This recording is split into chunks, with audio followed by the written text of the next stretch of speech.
किशनगंज में रोहिंग्या मुसलमानों की संख्या प्रतिदिन बढ़ रही है। बांग्लादेशी घुसपैठ यहाँ बढ़ रहा है।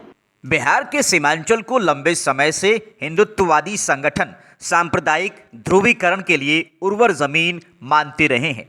गाहे बगाहे ध्रुवीकरण की कोशिश होती भी रही है। भाजपा के वरिष्ठ नेता फिलहाल केंद्र में मंत्री नित्यानंद राय ने साल 2018 में अररिया लोकसभा के लिए हुए उपचुनाव में कहा था कि अगर राजद उम्मीदवार जीत जाता है तो अररिया आईएसआई का गढ़ बन जाएगा। इस चुनाव में राजद की तरफ से सरफराज आलम चुनाव लड़ रहे थे। इसी चुनाव में आरजेडी की जीत के बाद राजद समर्थकों के जश्न का एक एडिटेड वीडियो वायरल कर ये अफवाह भी फैलाई गई थी कि वहां पाकिस्तान जिंदाबाद के नारे लगाए गए थे। अब एक बार फिर सीमांचल दक्षिणपंथी संगठनों के निशाने पर आ गया है।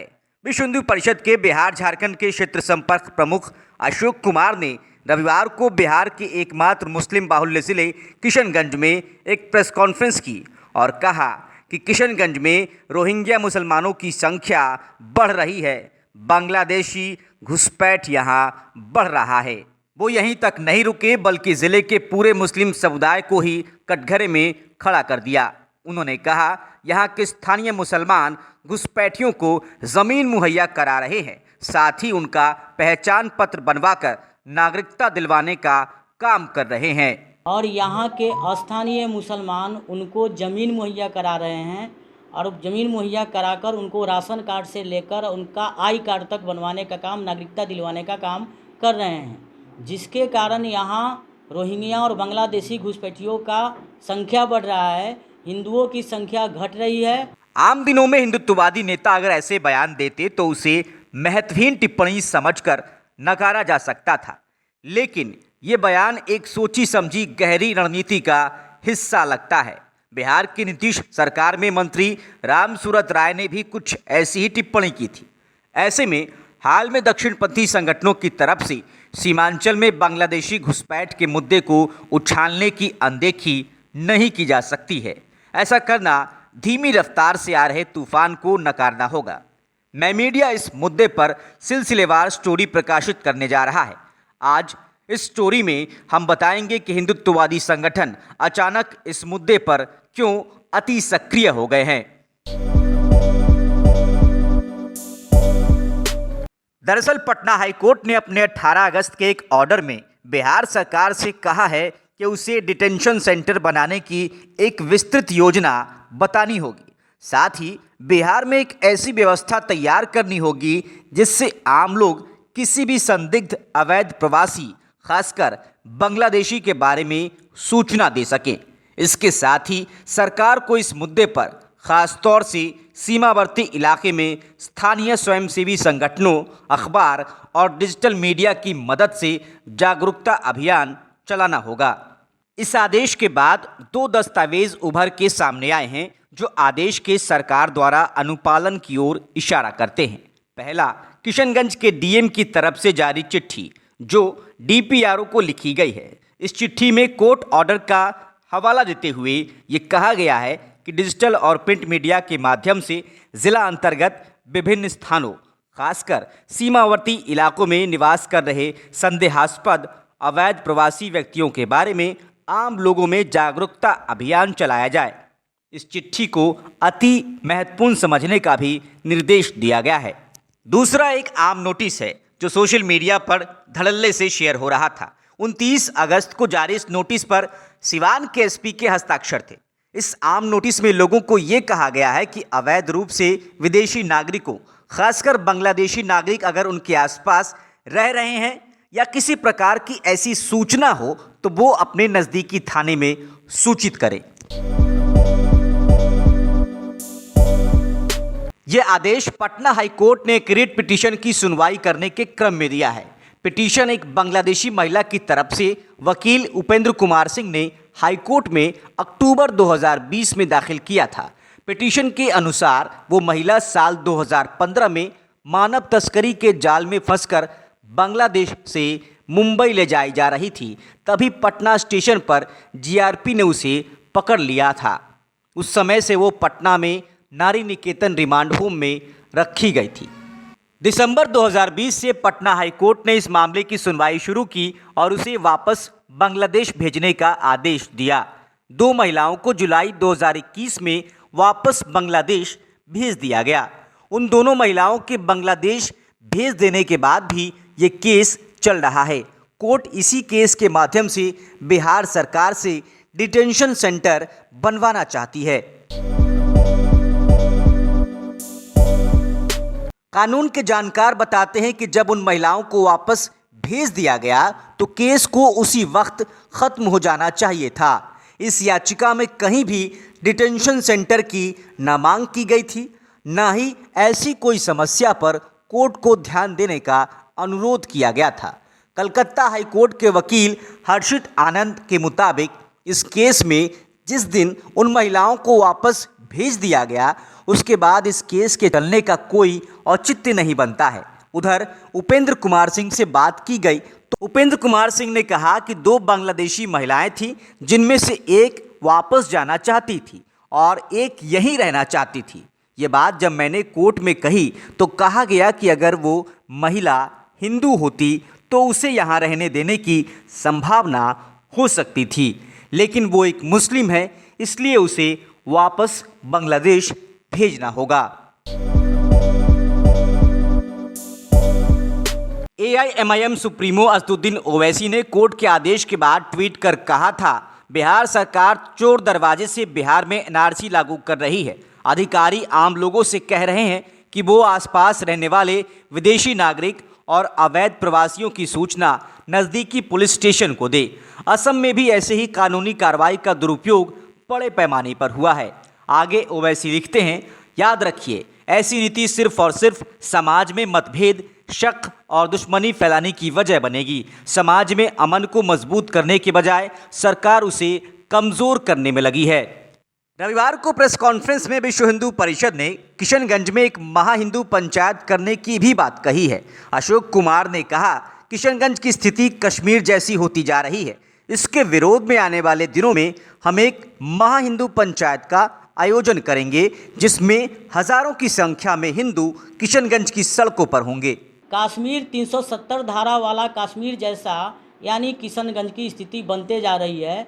हिंदू यहाँ अपने आप को असहाय महसूस कर रहा है और इनका न प्रशासन सुन रहा है न सरकार के लोग सुन रहा है। अगर यहाँ पर हिंदुओं की सुरक्षा नहीं किया गया, हिंदू बेटी बहनों का सुरक्षा नहीं हुआ, गौ माता का सुरक्षा नहीं हुआ, तो निश्चित रूप से आने वाले दिनों में हम इस प्रकार की घटना के विरोध में एक महा हिंदू पंचायत का आयोजन करेंगे जिसमें हजारों की संख्या में हिंदू और किशनगंज के सड़कों पर होगा। उधर बिहार सरकार के राजस्व और भूमि सुधार मंत्री रामसूरत राय ने भी पिछले हफ्ते कहा कि सीमांचल इलाके में बड़ी संख्या में घुसपैठी आ रहे हैं, वो यहाँ बसते जा रहे हैं। स्थानीय दलालों के जरिए बाहरी लोगों को लाकर जमीनें बेची जा रही हैं। सीमांचल में समीक्षा बैठक के दौरान जानकारी मिली थी, बड़ी संख्या में घुसपैठी विदेशी पैसे का इस्तेमाल जमीन खरीदने में कर रहे हैं। जुलाई में बिहार विधानसभा के मानसून सत्र के दौरान अररिया के फारबिसगंज से भाजपा विधायक विद्यासागर केसरी ने कहा था, अररिया जिला सहित सीमांचल क्षेत्र में बढ़ते बांग्लादेशी घुसपैठियों के चलते नहरों, सड़कों, तालाबों सहित गैर मजरूआ आम एवं खास भूमि पर अवैध निर्माण कर कब्जा किया जा रहा है, जिससे निकट भविष्य में भारी विवाद उत्पन्न हो सकता है। अवैध कब्जा किए गए जमीन को मुक्त कराने की मांग सदन से करता हूं। ओवैसी की पार्टी के बिहार अध्यक्ष और विधायक अख्तरुल ईमान कहते हैं, ऐसे अनाप शनाप बोलना इनकी नई आदत नहीं है। पूर्व सांसद मरहूम तस्लीमुद्दीन और पूर्व विधायक मरहूम मोहम्मद हुसैन आज़ाद को भी बांग्लादेशी कहा जाता था। ऐसी अफवाह फैलाने वालों पर प्रशासन को कार्रवाई करनी चाहिए। मिनिस्टर हैं वो अनाप शनाप बयान दे रहे हैं। पिछले दिनों में भी आपने देखा होगा कि ये कोई नई आदत इन लोगों की नहीं है। तस्लीमुद्दीन साहब जैसे बड़े नेता, मोहम्मद हुसैन आज़ाद जैसे बड़े नेता, इन लोगों को बांग्लादेशी का वो नोटिस किया गया है। यहाँ पर कुछ लोग बांग्ला बोलते हैं तो इनको बांग्लादेशी गर्दानने की नापाक कोशिश की जा रही है। और अगर मैं ये समझता हूँ ये सक्षम हैं अगर ये लोग, तो ये बात बताएं। मैं तो कहता हूँ कि यहाँ के डीएम को और एसपी को ऐसे लोगों पर कार्रवाई करनी चाहिए कि जो लोग यहाँ अफवाह फैलाकर यहाँ के सौहार्द को बिगाड़ रहे हैं। क्या एसएसबी, क्या बॉर्डर सिक्योरिटी फोर्स जो हमारी है, तो क्या ये सारे लोग निकम्मे हो गए हैं? बांग्लादेश से कैसे लोग आ रहे हैं? ये कौन लोग हैं उनको ला रहे हैं? और फिर हैं तो उनके कमर में रस्सी क्यों नहीं लग रही है? सिर्फ ये दुष्प्रचार हो रहा है। हमारे यहाँ कोई बांग्लादेशी नहीं है। ये सारे लोग दुष्प्रचार करके सीमांचल के सौहार्द को बिगाड़ना चाह रहे हैं। ये खेल आज से नहीं, ये खेल 50 बरस से लोग खेल रहे हैं। कटिहार निवासी कांग्रेस के राष्ट्रीय सचिव तौकीर आलम इसे भाजपा का राजनीतिक हथकंडा मानते हैं और साथ ही मुख्यमंत्री नीतीश कुमार से उनके मंत्री रामसूरत राय को बर्खास्त करने की मांग करते हैं। तौकीर बताते हैं, भाजपा ने 20-30 साल पहले भी सीमांचल कोसी क्षेत्र में ऐसा अभियान चलाया था। तब तत्कालीन मुख्यमंत्री बिंदेश्वरी दुबे की अध्यक्षता में कांग्रेसी नेताओं ने कटिहार में इसके खिलाफ एक सम्मेलन किया था। नीतीश कुमार से सवाल करता हूं, क्या नीतीश कुमार जी, आपके मंत्री का जो बयान है, क्या ये आपका ही बयान है? आपको इसका स्पष्टीकरण देना चाहिए या तुरंत मंत्री जी को बर्खास्त करना चाहिए। सवाल ये है कि भाजपा की जो नीति और रणनीति और इनकी नीयत रहती है, शुरू से विभाजनकारी रही है। ये शुरू से ही खास करके उस सीमांचल के इलाके में, अब आज से 20-30 साल पहले इन लोगों ने भी अभियान चलाया था। पूरे तरीके से कटिहार, पूर्णिया, किशनगंज, अररिया, सुपौल, इन तमाम इलाकों में इन्होंने एक अभियान चलाया था। और उसको लेके फिर और भी जो लोग हैं, भाजपा के अलावा जो और भी लोग हैं, और भी जो पार्टियां हैं, खासकर कांग्रेस पार्टी, इसके मुखालफत में, इसके खिलाफ खुद आगे बढ़ करके खुद उस वक्त के जो मुख्यमंत्री थे बिंदेश्वरी दुबे जी, वो कटिहार में आके एक सम्मेलन भी किए थे कि इस तरह का जो वातावरण, इस तरह का जो माहौल फैलाया जा रहा है, गंद किया जा रहा है, ख़राब किया जा रहा है, उस इलाके को तहस-नहस किया जा रहा है, वो बेबुनियाद है। वैसे ही इस मंत्री का बयान बिल्कुल बेबुनियाद है। सीमांचल गंगा जमुना तहजीब का एक बेहतरीन मिसाल है। सभी लोग मिलकर रहते हैं और ये बिल्कुल पॉलिटिकल स्टैंड है, भाजपा का पॉलिटिकल स्टैंड है और इसमें सच्चाई की कोई जगह नहीं है। इसमें बिल्कुल उनका राजनीतिक एक हथकंडा है जिसको वो समय समय पे इसको अपनाते हैं और इलाके में माहौल को ख़राब करने की कोशिश करते हैं। वहीं जदयू के प्रदेश उपाध्यक्ष और पूर्व विधायक मुजाहिद आलम कहते हैं, सरकार या प्रशासन अगर किसी वैध नागरिक को तंग करेगी तो हम उसके खिलाफ हैं। मुजाहिद आगे कहते हैं, जिन्हें इस आदेश से डर लगता है उन्हें सुप्रीम कोर्ट का दरवाज़ा खटखटाना चाहिए।